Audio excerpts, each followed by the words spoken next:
CPS వ్యవస్థాపకులు మందాకృష్ణ మాదిగ అన్నగారు press meet పెట్టి సుప్రీంకోర్టు ఎస్సీలు చర్చిలు క్రైస్తవ మతం తీసుకుంటే ఎస్సీ హోదా కోల్పోతారు అని చెప్పి తీర్పు ఇచ్చిన దాన్ని ఆయన ఖండించారు. అయితే మేము స్వాగతిస్తున్నాం. ఎందుకు స్వాగతిస్తున్నామంటే సుప్రీంకోర్టును తప్పుపడితే అంబేద్కర్ గారిని తప్పుపట్టినట్లే. ఆయన రాసిన రాజ్యాంగం ప్రకారమే సుప్రీంకోర్టు తీర్పు ఇచ్చింది.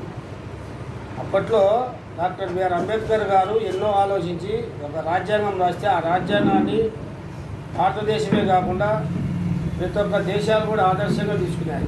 అటువంటి రాజ్యాంగం ద్వారా ఇచ్చిన తీర్పును మందాకృష్ణ మాదిగ గారు తప్పుపట్టడం అది చాలా తప్పు. అదేవిధంగా కుల వివక్షత దీంట్లో క్రైస్తవ మతంలో లేదు, హిందూ మతంలోనే ఉందని చెప్పేసి ఆయన వాదిస్తున్నాడు. క్రైస్తవ మతంలో కుల వివక్షత ఎందుకు లేదు? నిన్న ఆయనే చెప్తున్నారు. పెద్ద పెద్ద పాస్టర్లు, రాజశేఖర్ రెడ్డి గారి అల్లుడు అనిల్ కుమారు ఆయన బ్రాహ్మణ కులస్తుడు, కాపు కులస్తులు ఉన్నారు, రెడ్డి కులస్తులు ఉన్నారని ఆయనే చెప్తాడు. దళితులు ఒక భక్తులు మాత్రమే అంటున్నాడు. అక్కడ కూడా అగ్రవర్ణాలు రాజ్యం ఉండేప్పుడు ఆ భక్తులేదు హిందువుల్లోనే ఉండొచ్చు కదా. భక్తులు మేము అడుగుతున్నాం. హిందువులు మాలమాదిగలు హిందువులు ఉన్నారు, మాలమాదిగలు క్రైస్తవులు ఉన్నారు. మీరు క్రైస్తవులు ఏం చేస్తున్నారు? అక్కడ బీసీసీ అని చెప్పేసి ఒక పక్క లబ్ధి పొందుతారు, అలాగే చర్చిల ద్వారా వచ్చే ఫారెన్ ఫండ్స్ ద్వారా లబ్ధి పొందుతారు. ఇక్కడ ఎస్సీలం అని చెప్పేసి ఇక్కడ లబ్ధి పొందుతారు. అయితే స్వచ్ఛందంగా హిందూ మతంలో ఉండే దళితులకు అన్యాయం జరుగుతుంది. ఇప్పుడు ఎస్సీ వర్గీకరణ చేశారు. ఎస్సీ వర్గీకరణ ఎందుకు కోరుకున్నారు? మందకృష్ణ ఆయన చేసిన ఉద్యమమే. ఎందుకు కోరుకున్నాడు? మాదిగలు అన్యాయం అవుతున్నారు, ఒకే సామాజిక వర్గమే తింటుంది అని చెప్పేసి ఆయన పోరాటం చేసి ఎస్సీ వర్గీకరణ చేశాడు. అదేవిధంగా దళితుల్లో కూడా హిందువులు ఉన్నారు కదా, వాళ్ళకి అన్యాయం జరుగుతుంది. మళ్ళీ దీంట్లో కూడా క్రైస్తవులు స్వచ్ఛందంగా క్రైస్తవులకు చెప్పుకోండి. సుప్రీంకోర్టు ఏం చెప్పింది? క్రైస్తవ మతం తీసుకోవద్దని చెప్పలేదు. క్రైస్తవులుగా మీరు వెళితే క్రైస్తవులుగానే చెప్పుకోండి, ఎస్సీ హోదా కోల్పోతారని మాత్రమే చెప్పింది. క్రైస్తవ మతం తీసుకోవద్దనేమో చెప్పిందా? కృష్ణమాదిగ గారు అంటారు క్రైస్తవ మతం తీసుకోవడం తప్ప అంటారు. తప్పని ఎప్పుడైతే సుప్రీంకోర్టు ఇమ్మంటుంది. స్వచ్ఛందంగా క్రైస్తవులని చెప్పుకోమని చెప్తుంది. హిందువులైతే హిందువులని చెప్పుకోండి, క్రైస్తవులని చెప్పుకోండి.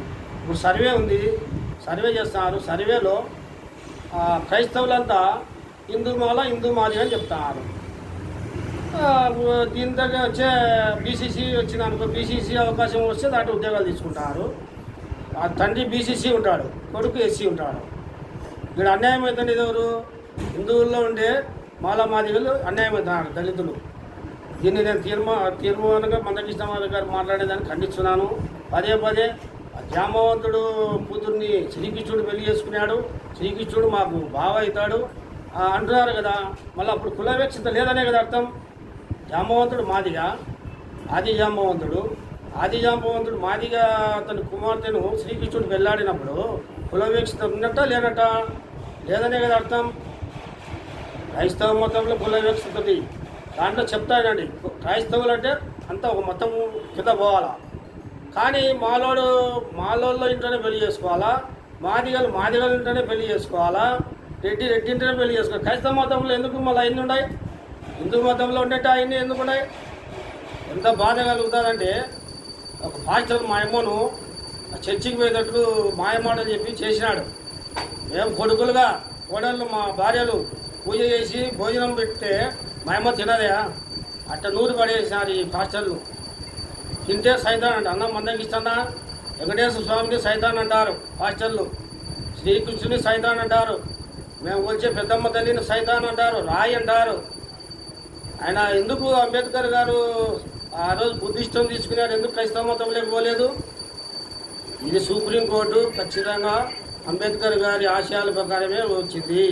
కుల వ్యవస్థ రద్దు కావాలని మీరు అంటున్నారు. ఎస్, మేము ఏకీభవిస్తాం.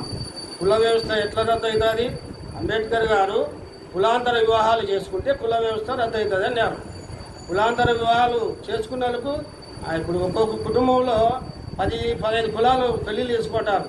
అది కుల వ్యవస్థ రద్దు అవుతుంది. కుల వ్యవస్థ రద్దు కావాలంటే ఎలా? ఆయన అంబేద్కర్ గారు లాంటి వారు బ్రాహ్మణ మహిళను పెళ్లి చేసుకున్నాడు. అంబేద్కర్ అనే పేరు ఒక బ్రాహ్మణ అతని పేరు. ఈయన పేరు భీమరావు. అంబేద్కర్ గారి పేరు భీమరావు. ఒక బ్రాహ్మణుడు చదువు చెప్పించినాడు కాబట్టి భీమరావు అంబేద్కర్ అని పేరు పెట్టుకున్నారు. హిందూ మతంలో కుల వ్యవస్థ ఉంది అనేది చాలా తప్పు. కుల వ్యవస్థ అనేది క్రైస్తవ మతంలోనే ఎక్కువ ఉంది. ఇది నేను చెప్పేది ప్రక్క నిదర్శనం. కాబట్టి సుప్రీంకోర్టు ఆదేశాలు ప్రతి ఒక్క రాష్ట్రంలో పాటించాలి. అదేవిధంగా రాబోయే ఎన్నికల్లో వాళ్ళు క్రైస్తవులు అయితే బీసీసీ సర్టిఫికేట్ ఇవ్వండి, ప్రభుత్వాలకు తెలియజేస్తున్నాం. వాళ్ళు హిందూ అయితే హిందూ ఎస్సీ మాలను ఎస్సీ మాదిరిగానే ఇవ్వండి. ఎందుకంటే ఎలక్షన్లలో కూడా ఎస్సీలుగానే వాళ్ళు పోటీ చేస్తున్నారు. పోయినసారి మొత్తము క్రైస్తవులే ఇక్కడ పోటీ చేసినారు. ఎస్సీ వార్డులలో మొత్తం క్రైస్తవులే, ఒక ఎస్సీ క్యాండిడేట్ లేరు. దీన్ని మేము అధికారులు తప్పు చూసి సర్టిఫికేట్ ఇచ్చే దాంట్లో చూసి ఇవ్వాలని చెప్పేసి డిమాండ్ చేస్తున్నాం.